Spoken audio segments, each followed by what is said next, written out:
Welcome back.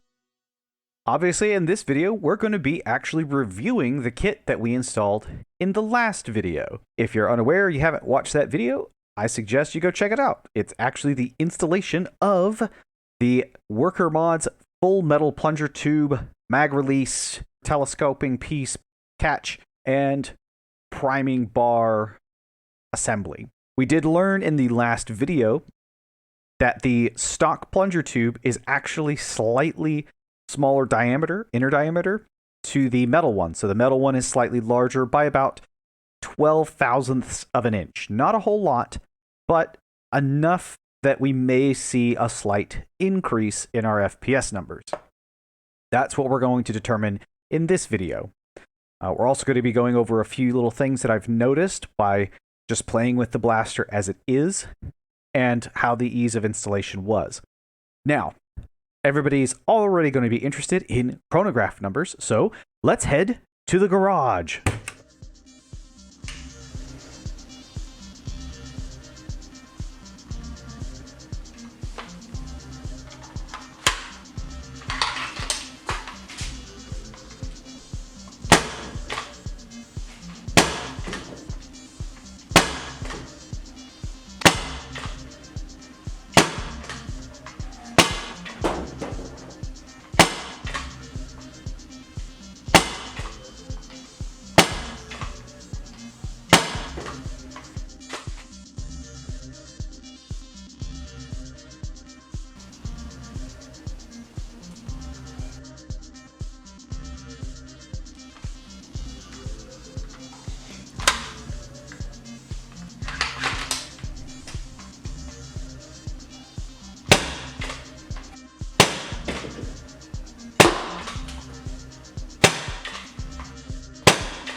Okay, so we got a few things to talk about.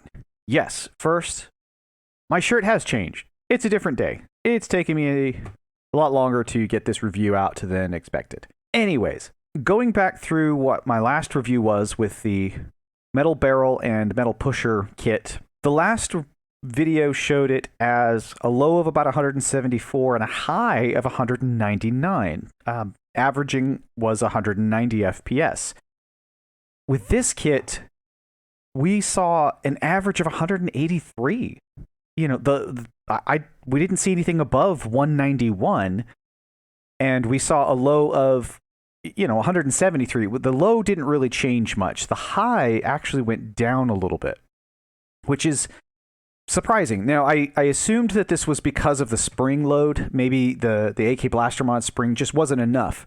So this is why we decided to go with the 1-inch spacer. Now, some people have been asking what I use. It's literally just a cut piece of aluminum tubing. This is a 1-inch spacer. Now, on the old video, we saw an average of 218 with a low all the way down to 185, but a high up to about 256. Those two might be outliers. It might be closer to 209 and 227, but still have to at least include them. With this new kit, we saw an average of 223 with a low of 206 and a high of 241. So it was slightly better. There was a small increase on this, but not really substantial. I mean, really, yet again, with the plunger tube difference that we saw, I don't expect to be too much. Now, I also decided to run the turf spring in it, and those results are going to be a little bit more interesting. Let's take a look at the footage for the turf spring, both just the spring and then the turf spring with the 1-inch spacer. Let's take a look at that.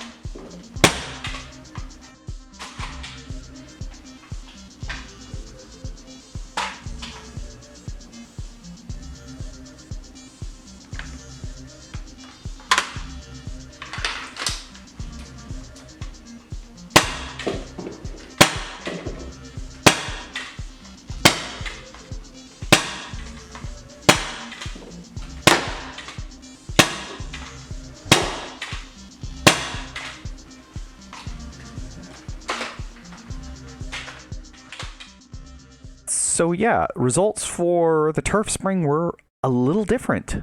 I did some testing.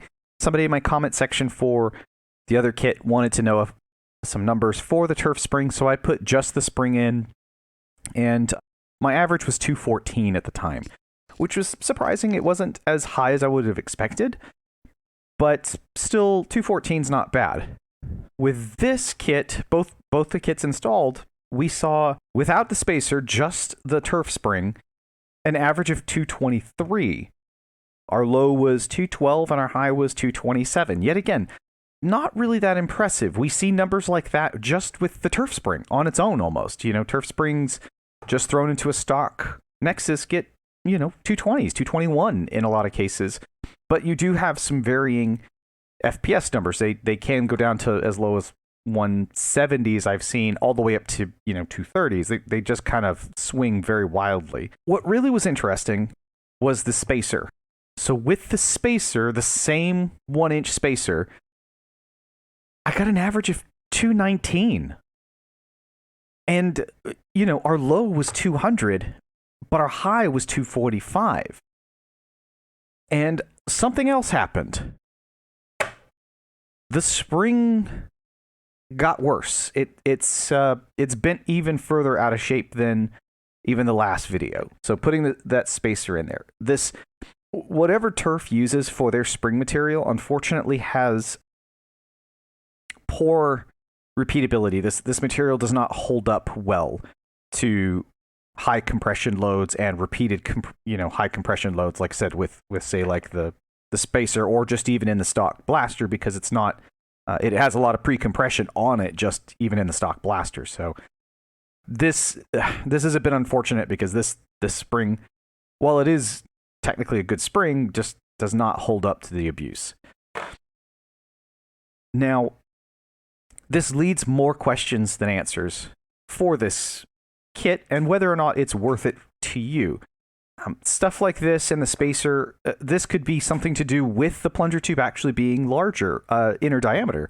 It could be that when it's getting forced, and especially under such a high pressure, the high spring load, it could be causing the plunger head to actually veer or pinch, wedge into the actual plunger tube, which could be causing excess friction. The 245 could actually be where it's having the ability to actually utilize its velocity correctly. The 200s might be where it's getting kinked inside the plunger tube.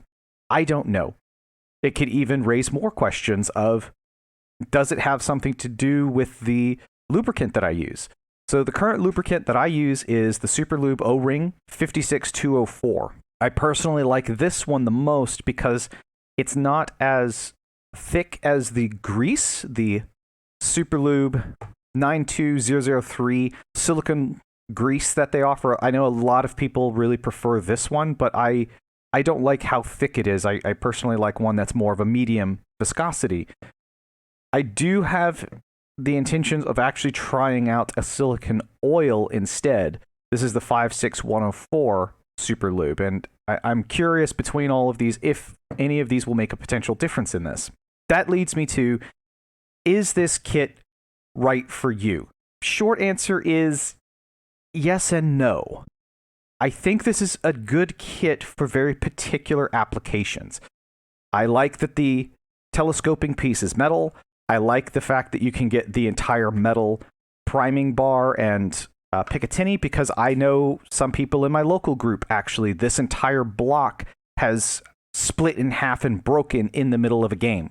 So having all of this as a nice piece of aluminum is very good. Actually, that helps, especially for people who run a turf spring repeatedly. That amount of wear and tear is important, and having this is very worth it. I do want to mention that I have not removed the priming lock, the same trigger lock for depriming and potentially double priming your blaster. And I do notice that with the new metal priming bar in here, there's a little corner right here on the metal aluminum bar that actually is marring and getting caught on the ramp for that trigger lock. So that is something to keep aware of. I'm going to potentially remove mine. Finally, it gives me a reason to actually remove it. For those of you who are looking at a kit, depending on what you're looking for, I think that the first kit is a better option. The numbers may not necessarily be as high, but they're very, very consistent.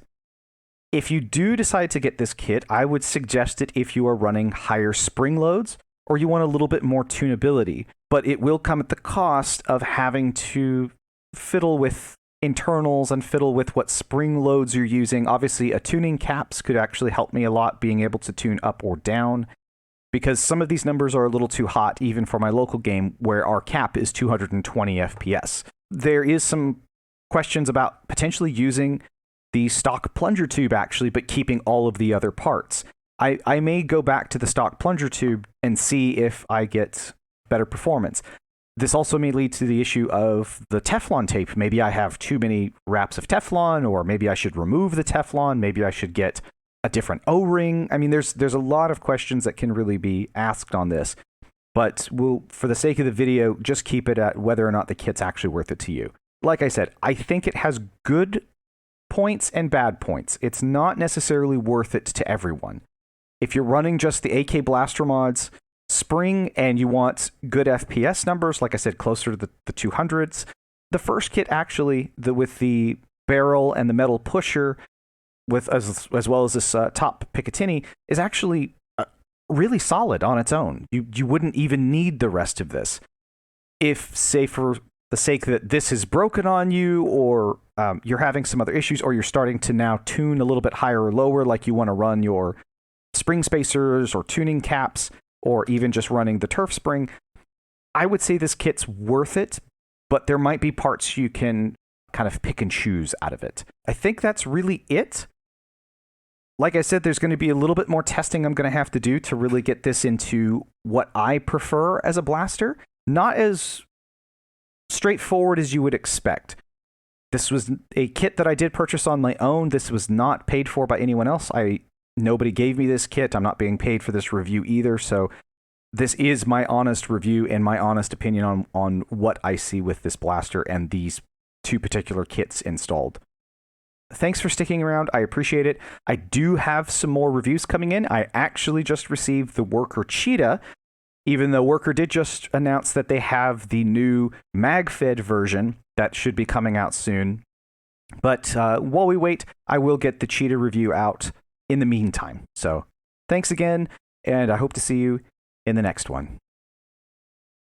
Hey, if you made it this far, you're awesome. Don't forget to like, comment, and subscribe, and come check me out over on Twitch to keep up to date on my current mods I'm working on. I hope to see you there sometime.